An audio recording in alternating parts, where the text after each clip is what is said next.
Ed here with a Digital Digest, and today I wanted to share a quick unboxing and first look at the DJI Mavic 2 Pro. Originally priced at $1,449, retail now stands at $1,499 US, but I'm sharing this with all of you even though it's been out for a little while now, because it is still the best product of its kind. If you're looking for a portable drone with the best still and video capability on the market, best overall performance, battery life, range, speed, you're looking at it right here. So let's get it out of the box. What really changed from the previous gen Mavic to this one? Well, in my opinion, and this is what I actually waited for, I'm going to get everything in one shot here, was the sensor. Yes, this drone got more intelligent, no question about it, but the fact that we're now working with Sony's very own 1-inch RX100 sensor, and then pair that with a Hasselblad camera. If you know anything about Hasselblad, then you already know that they rely on Sony for the majority of their sensors.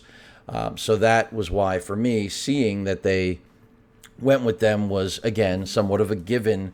It seemed like a smart pairing. Seeing if I can get this out of here. Thought it was just going to slide out. That should be the case, unless I've missed something. But then in addition to that, you have the fact, no, there is no other tape, so this should just push through. Yeah, congratulations, Ed.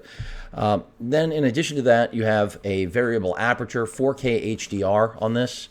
And, of course you can shoot in RAW, which is nice as well.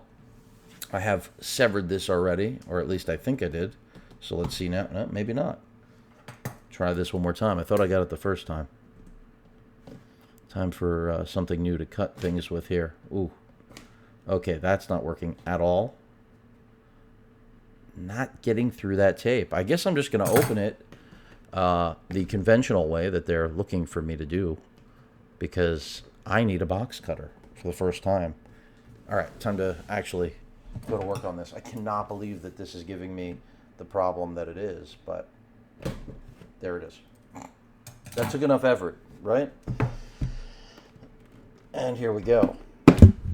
As I slam into the camera, here we have it. So you can see we've got the controller, the actual drone itself. We'll start with the controller.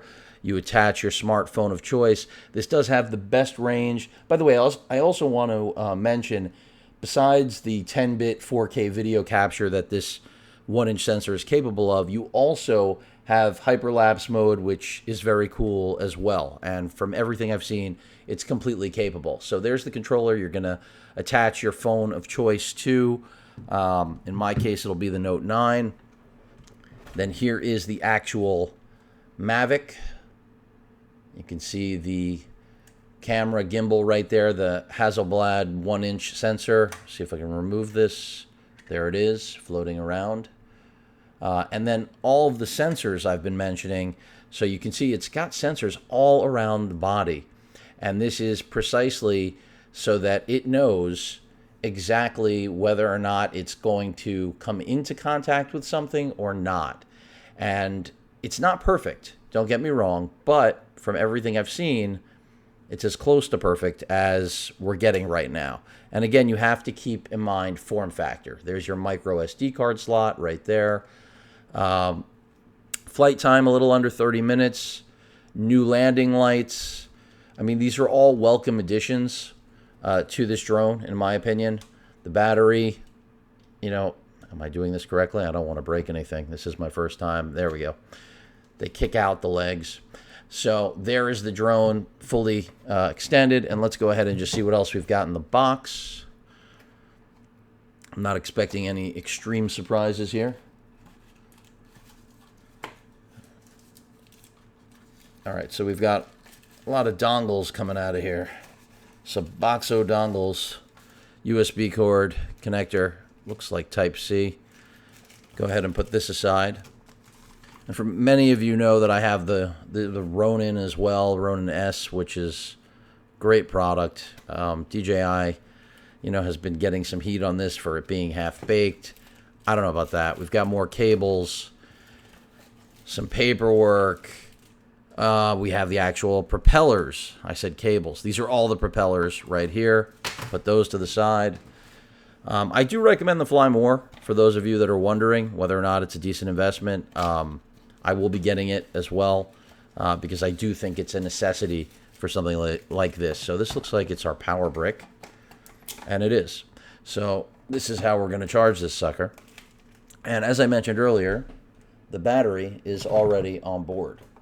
So we have our propellers, our charger. With the Fly More, you're going to get 2 additional batteries, a carry case, several other things. But what it comes down to is, how much flying you're going to actually do. For me, the Fly More seems like a logical thing with the capability of this, again, little variable aperture 1-inch sensor. And I'll get to videos about overheating and line skipping and all of that fantastic stuff because I am a camera guy after all. But again, when this thing is operating in intelligent mode, you better believe it is intelligent. Take it out of intelligent mode, and well, that's when I think problems or different things start to change. And then, the discussions about overheating, these are all things I'll cover as I actually get a little more hands-on with this drone.